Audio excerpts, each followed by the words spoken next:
सुदीप साहब, एक तो अर्निंग्स पे भी अगर आप कुछ अपना टेक दें, और दूसरा जो एक और इम्पॉर्टेंट चीज है, एस्पेक्ट है, जिसे अब हम देख रहे हैं पिछले 2 हफ्ते से, इनफैक्ट 2 महीने तक तो बहुत झटका दिया, लेकिन अब धीरे से एफआईआईज की जो बाइंग है वो पॉजिटिव नंबर में चली गई है। क्या एक बड़ा संकेत है? क्या हमारे विदेशी मित्र अब वापस आ रहे हैं?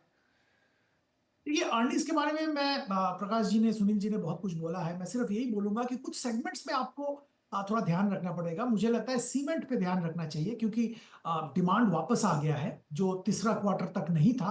पर सीमेंट कंपनीज ने अपना एफिशिएंसी बहुत बढ़ाया है, ऑपरेटिंग एफिशिएंसी बहुत बढ़ाया है, तो शायद डिमांड वापस आने के साथ साथ उनका परफॉर्मेंस में भी सिग्निफिकेंट इंप्रूवमेंट होगा। देखना होगा कैसे actually these gets translated in numbers. एक सेक्टर पे बहुत ज्यादा ध्यान रहेगा, वो हो टेक्नोलॉजी।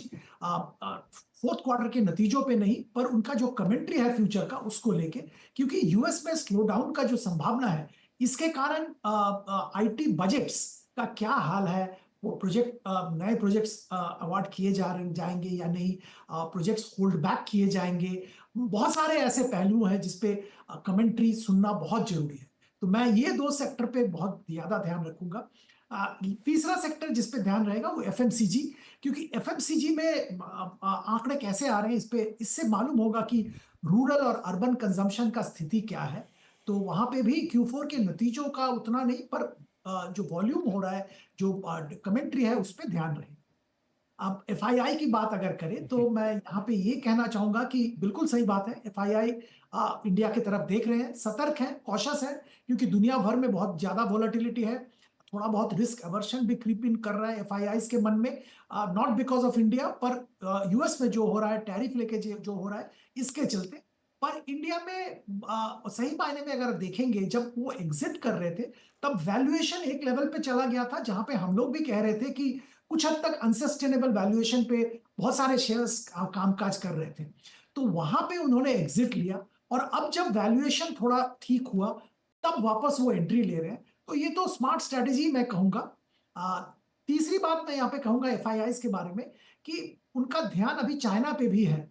ये आपको याद में रखना पड़ेगा, क्योंकि चाइना में वैल्यूएशन बहुत ही अट्रैक्टिव था, पर अभी थोड़ा बड़ा है, पर उसके बावजूद if you compare with India, I think even now significantly attractive. हाँ, चाइना के बहुत सारे और इश्यूज हैं जिसके कारण थोड़ा घबराते हैं निवेश करने से। पर जो शॉर्ट टर्म इन्वेस्टर हैं, जो मोमेंटम इन्वेस्टर हैं, वो चाइना को जरूर देख रहे हैं, और चाइना में उनका निवेश शॉर्ट टर्म के लिए डेफिनेटली जा रहा है। जी हाँ, ये बात मैं कुछ एनालिसिस में सुन भी रहा था कि भारत में एफआईआईज का पैसा आएगा, लेकिन बीच में रास्ते में पड़ेंगे यूरोप और चाइना, जहां थोड़े से लीकेज आने हमें दिख सकते हैं। सुनील साहब, तो फिर भी हमारे एफआईआईज बंधु लौटे हैं, अभी 6,000 करोड़ प्लस की बाइंग हमें इस महीने में दिखाई दे रही है। किस एक्सटेंट तक ये बढ़ती हुई नजर आएगी? उस एक्सटेंट तक जहां पर हमको फिर से एक रैली जैसी फीलिंग होगी, या फिर ये बस जैसा कहा कि बीच में चाइना और यूरोप भी अगर आए तो ठीक ठीक पैसा फिर एक देखेंगे नाप तोल के और उस हिसाब से डालते रहेंगे? देखिए, India share of global capital markets में बहुत कम है। तो यूरोप को भी पैसा जाएगा, चाइना को भी जाएगा और हमको भी आएगा, तीनों को आएंगे। और ये फर्क नहीं पड़ता है कि कितना उधर जा रहा है कितना जा रहा है, बस हमारे लिए आना चाहिए, वही चाहिए, नंबर वन। नंबर टू, बात ये है कि एक बहुत बड़ा डर जो था जिसके कारण उन्होंने निकाला, एक तो वैल्यूएशन सुदीप जी ने बताया, सेकंड वाज डॉलर का अप्रिसिएशन। हाँ। 109 तक डॉलर बढ़ गया था, अब 9 से 103 गिरकर अब 104 तक आया है। मगर उम्मीद ये नहीं है, क्योंकि एक रिसेशन का माहौल है और ट्रंप को भी चाहिए इंटरेस्ट रेट कट, ट्रंप को भी चाहिए वीक डॉलर अमेरिकन एक्सपोर्ट्स को सपोर्ट करने के लिए। तो एक वीक डॉलर की सिचुएशन में इंडिया के बारे में करेंसी का जो डर था वो हट गया ना, पूरे इमर्जिंग मार्केट के लिए, इसमें इंडिया भी शामिल है। और फाइनली एक बात है कि मेरा तेल के ऊपर, जैसे उन्होंने कहा कि momentum investors, hedge funds India के बारे में तेल को बहुत मायने रखते हैं, क्योंकि हम 83% तेल इंपोर्ट करते हैं और इंपोर्टेड इन्फ्लेशन के कारण असर आ जाता है। अब ऑयल का सिचुएशन क्या है कि Trump bill drill baby drill, उधर ऑयल को पंप आउट कर रहे हैं, पुराने वेल्स जो बंद हुए उसको निकाल रहे हैं। सऊदी अरेबिया पे वो दबाव डाल रहे हैं कि आप भी ओपेक का आउटपुट को बढ़ाइए। क्योंकि रशिया के साथ ये बहुत बड़ा नेगोशिएटिंग टैक्टिक है, क्योंकि तेल का दाम अगर गिरेगा तो रशिया के लिए भी वॉर लड़ने के लिए पैसे की इनकम घट जाएगी। तो ट्रम्प एक तरह से वो भी इस्तेमाल कर रहे हैं कि रशिया को कैसे काबू में रखे। तो ये चीज के कारण अगर ऑयल स्टेबल या डिक्लाइनिंग ट्रेंड में दिख रहा है तो एफआईएस, मोमेंटम वाले एफआईएस दौड़ दौड़ कर इंडिया में आएंगे, क्योंकि उनके लिए वही बहुत बड़ा इंपॉर्टेंट चीज है। तो ऑयल का ट्रेंड भी एक इंपॉर्टेंट ट्रैकर है जो मेरे मन में आज के दिन में जो दिख रहा है। और रशिया यूक्रेन वॉर सॉल्व हो गया या हमास का कोई भी सीज फायर कुछ हो गया तो अभी याद है ना, वो दूसरा पोर्ट भी खोल दिया उन्होंने, तो वो एक ऑयल के दाम पे ऊपर एक डाउनवर्ड प्रेशर है। तो ये भी एक पॉजिटिव चीज है जिसके कारण एफआई फ्लोज इंडिया की ओर थोड़ी और बढ़ सकते हैं। राइट प्रकाश जी, तो किस हद तक हम बढ़ते हुए देखेंगे किस चीज को रिपीट जी? एफआईआई की बातचीत? एफआई देखिए, एफआई के लिए सबसे इम्पोर्टेंट चीज रहेगी कि चाइना की तरफ जो ये प्यार जो अभी आज उमड़ रहा है कि चाइना में टेक्नोलॉजी बहुत बढ़िया है, वापस कंजम्पशन शुरू हो जाएगा, रियल एस्टेट वहां सुधर सकता है।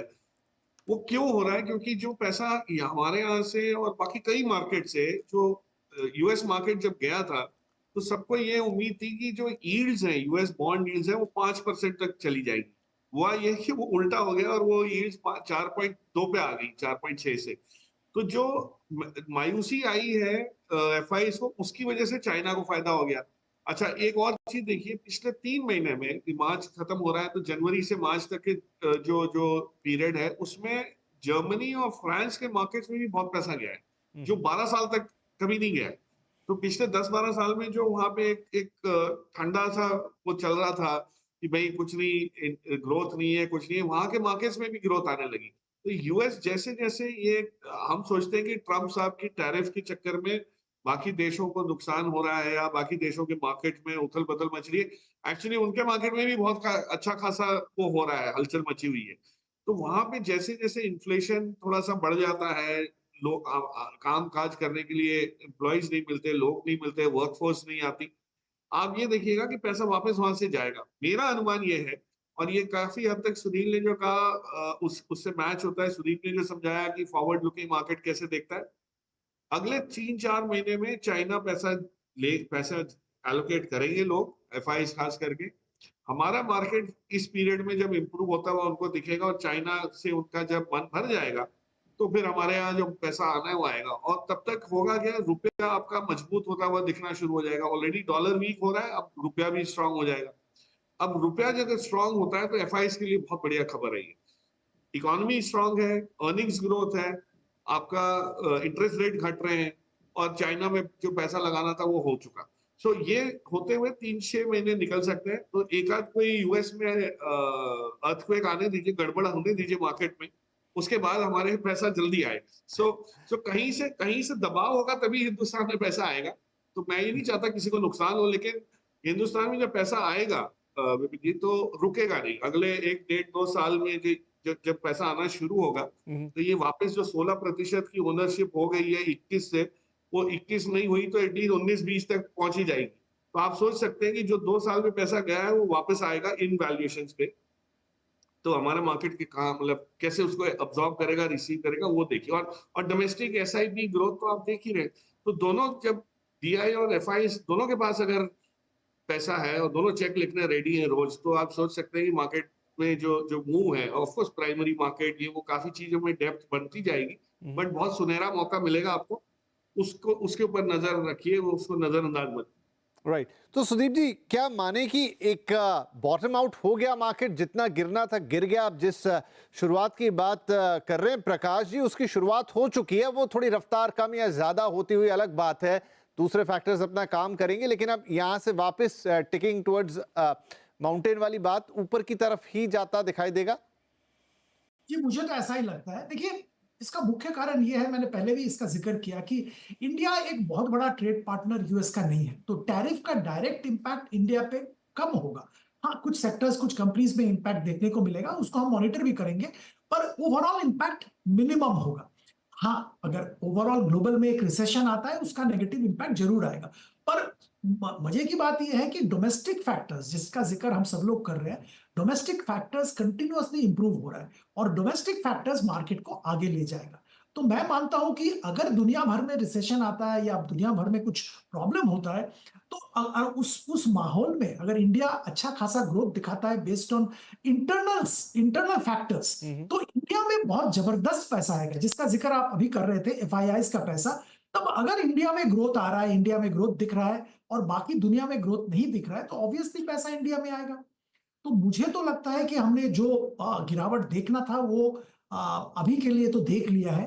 मार्केट में वोलेटिलिटी जरूर रहेगा, सेकंड थर्ड अप्रैल को बहुत ऊपर नीचे मार्केट शायद होगा, पर अगर आप एक 6 महीना 12 महीने की बात करें तो मुझे तो मार्केट ऊपर की तरफ ही दिख रहा है, कोई इसमें कोई शंका नहीं।